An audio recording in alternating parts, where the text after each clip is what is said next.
Hello दोस्तों, कैसे आप सब। आज हम लोग वाष्पीकरण तथा क्वथन के बीच में अंतर पढ़ेंगे, जो कि क्लास 9th का केमिस्ट्री का लेसन 1 का टॉपिक है। इसी को हम लोग अच्छे से सीखते हैं कि दोनों के बीच में क्या अंतर है, और बहुत ही इम्पोर्टेंट क्वेश्चन है।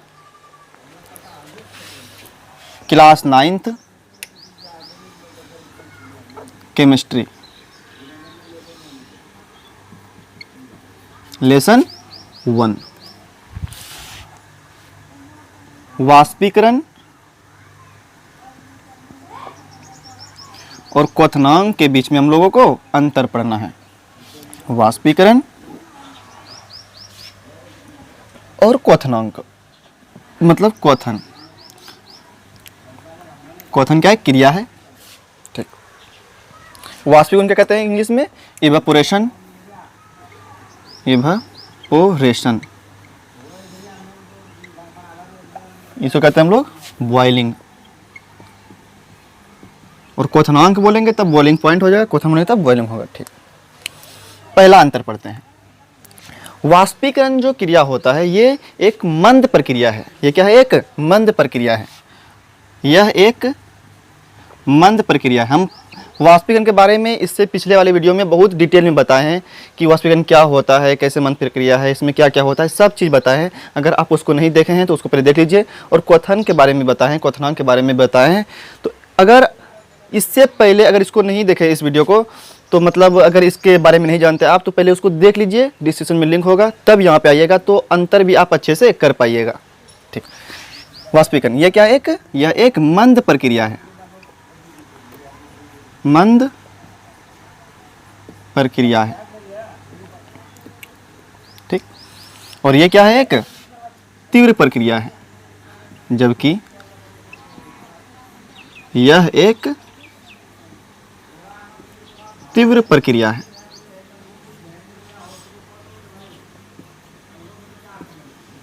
यह एक तीव्र प्रक्रिया है।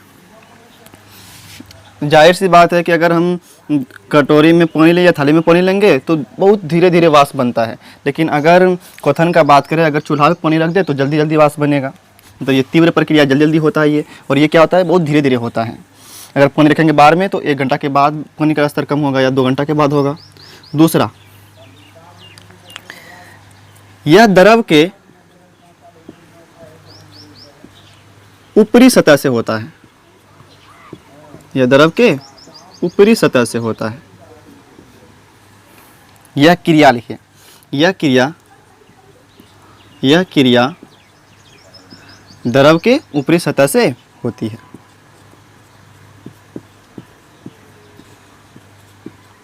इसमें क्या बोलेंगे? जबकि यह क्रिया द्रव के संपूर्ण सतह से होती है।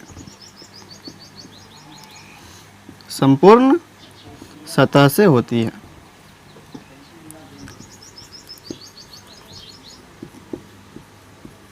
संपूर्ण सतह से होती है मतलब क्या? अगर वाष्पीकरण की बात करें तो ये वाष्पीकरण जो होता है वो द्रव का ऊपरी सतह से होता है। मतलब जो पानी ऊपर में रहेगा पहले उसका वाष्पीकरण होगा। लेकिन क्वथनांक में क्या होता है कि अगर इसको चूल्हा पर रख दें तो क्या होगा? ये पूरा सतह से होता है। इसका मतलब ये सभी सतह से होता है, और ये क्या होता है? सिर्फ ऊपरी सतह से, यहाँ से ऊपरी सतह से होगा। तीसरा पढ़ते हैं। नंबर 3, यह किसी भी ताप पर हो सकता है।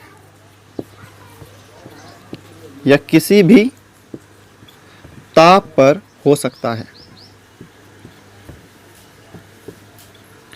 यह क्रिया लिखिए। यह क्रिया किसी भी ताप पर हो सकता है। यह क्रिया किसी भी ताप पर हो सकता है।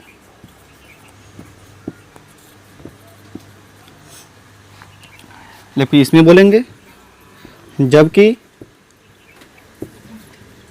यह क्रिया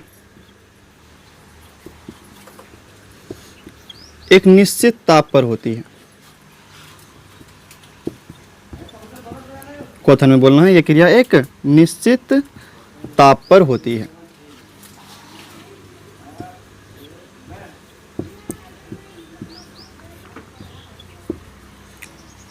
पर होती है। मतलब क्या, अगर हम कटोरी में पानी लें तो क्या करें, अगर गर्मी का मौसम है तब तो जल्दी वाष्पीकृत हो जाएगा, अगर ठंडा का भी मौसम है तो वहाँ पे भी वाष्पीकरण होगा, मतलब धीरे धीरे होगा, मतलब वाष्पीकरण होगा, चाहे ताप कम हो या ज़्यादा हो कोई दिक्कत नहीं है, उससे वाष्पीकरण होगा। मतलब वाष्पीकरण जो होता है वो ताप किसी भी ताप पर हो सकता है, चाहे वह ताप कम हो चाहे ताप ज़्यादा हो। अगर ताप ज़्यादा रहेगा तो वाष्पीकरण क्या होगा, जल्दी जल्दी पानी सूखेगा इससे, लेकिन अगर ताप कम रहेगा तो धीरे धीरे पानी इससे वाष्पीकृत होगा। लेकिन अगर क्वथनांक का बात करें, अगर जल का बात करें तो ये क्वथनांक क्या होगा, जैसे ही 100 डिग्री सेल्सियस ताप पहुंचेगा तभी ये वाष्प बदलना शुरू होगा। मतलब इसके लिए ताप निश्चित है 100 डिग्री होना चाहिए, लेकिन इसके लिए ताप जरूरी नहीं है, चाहे 50 भी हो उसमें भी वाष्पीकरण होगा, 30 हो 20 हो कुछ भी हो उसमें वाष्पीकरण होगा। लेकिन अगर क्वथन का बात करें, इसमें जल के लिए तापमान निश्चित है नहीं, 100 डिग्री सेल्सियस होगा तभी ये वाष्प में बदलेगा। मतलब ताप इसके लिए निश्चित चाहिए क्वथन के लिए, लेकिन वाष्पीकरण के लिए ताप निश्चित नहीं चाहिए। ठीक, अगला, इसमें ठंडक उत्पन्न होता है। इस क्रिया में ठंडक उत्पन्न होता है, ठंडक उत्पन्न होता है। वास्तव में क्या होता है, इस क्रिया में ठंडक उत्पन्न होता है और इसमें नहीं होता है, अंतर यही हो जाएगा। नंबर 4, जबकि क्वथन में ठंडक उत्पन्न नहीं होता है, ठंडक उत्पन्न नहीं होता है।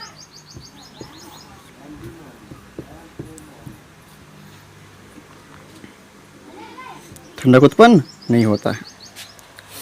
कितना हुआ, 4 हो गया, 1 2 3 4। पहला क्या है, यह एक मंद प्रक्रिया है, जबकि यह क्या है, एक तीव्र प्रक्रिया है। दूसरा, यह क्रिया द्रव के ऊपरी सतह से होती है और जबकि यह क्रिया द्रव के संपूर्ण सतह से हो सकती है। यह क्रिया किसी भी ताप पर हो सकता है, ठीक, जबकि यह क्रिया एक निश्चित ताप पर होती है। यहाँ पे भी हो सकती है, ठीक, सही है। यह क्रिया क्या है, किसी भी ताप पर हो सकती है, हो सकती है कर दीजिए, हो सकती है, जबकि यह क्रिया एक निश्चित ताप पर होती है। अगला, यह क्रिया, इस क्रिया में ठंडक उत्पन्न होता है जबकि क्वथन में ठंडक उत्पन्न नहीं होता है। नंबर 5 में क्या बोलेंगे कि अगर देखिए ये क्या होता है, ये क्षेत्रफल पर भी निर्भर करता है कि अगर जितना ऊपर का क्षेत्रफल ज़्यादा रहेगा उतना वाष्पीकरण ज़्यादा होता है, और क्षेत्रफल कम है ऊपरी सतह का तो यहाँ पे वाष्पीकरण क्या होगा, कम होगा। ये बताए थे पिछले वीडियो में भी कि अगर क्षेत्रफल ज़्यादा, अगर आप क्या कीजिए, एक कटोरी लीजिए और एक थाली लीजिए, कटोरी में पानी रखिए और उतना ही पानी थाली में रखिए और उसको बाहर में छोड़ दीजिए, तो कटोरी का पानी क्या होगा, बहुत देर से वाष्पीकरण होगा, और थाली का क्या होगा, पानी बहुत जल्दी वाष्पीकरण हो जाएगा। मतलब क्या होगा कि वहाँ का क्षेत्रफल थाली का क्या होगा, ज़्यादा होगा, इसलिए यहाँ से जल्दी पानी वाष्पीकृत हो जाएगा। मतलब ये क्षेत्रफल ऊपरी सतह के क्षेत्रफल पर निर्भर करता है, लेकिन क्वथन जो होता है वो ऊपरी सतह के क्षेत्रफल पर निर्भर नहीं करता है। चाहे क्षेत्रफल कितना भी हो उसको कोई प्रभाव नहीं पड़ता है, लेकिन वाष्पीकरण में होता है, प्रभाव पड़ता है। क्षेत्रफल जितना ज़्यादा होगा वाष्पीकरण उतना तेजी से होगा, और क्षेत्रफल जितना कम होगा वाष्पीकरण उतना ही धीमी प्रक्रिया से होगा। जैसे कटोरी और थाली का बात करें तो थाली का पानी जल्दी सूख जाएगा और कटोरी का पानी क्या होगा, कम सूखेगा। क्यों, क्योंकि थाली का क्षेत्रफल ज़्यादा है, कटोरी का क्षेत्रफल क्या है, कम है। तो ये भी लिख देते हैं अंतर में कि यह क्रिया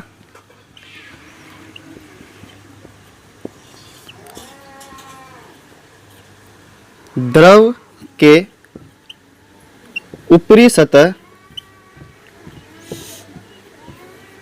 के क्षेत्रफल पर निर्भर करता है, के क्षेत्रफल पर निर्भर करता है। मतलब जितना क्षेत्रफल ज़्यादा रहेगा उतना वाष्पीकरण तेजी से होगा। नंबर 5, जबकि यह क्रिया द्रव के ऊपरी सतह के क्षेत्रफल पर निर्भर नहीं करता है। द्रव के ऊपरी सतह के क्षेत्रफल पर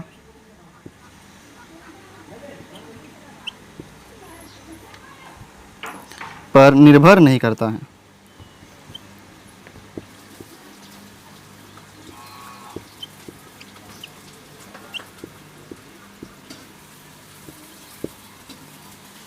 बस नहीं करता है। ठीक, लिख लीजिए इसको। और यही 5 अंतर देना है आपको। अगर 5 नंबर में पूछे तब यही 5 अंतर देना है, अगर 2 नंबर में पूछे तब आप 2 ही अंतर दीजिए, कोई भी 2 अंतर। अगर वीडियो आपको ज़रा सा भी पसंद आया हो तो चैनल को सब्सक्राइब कर दीजिएगा और वीडियो को लाइक कर दीजिएगा। ठीक, लिख लीजिए इसको आप सब।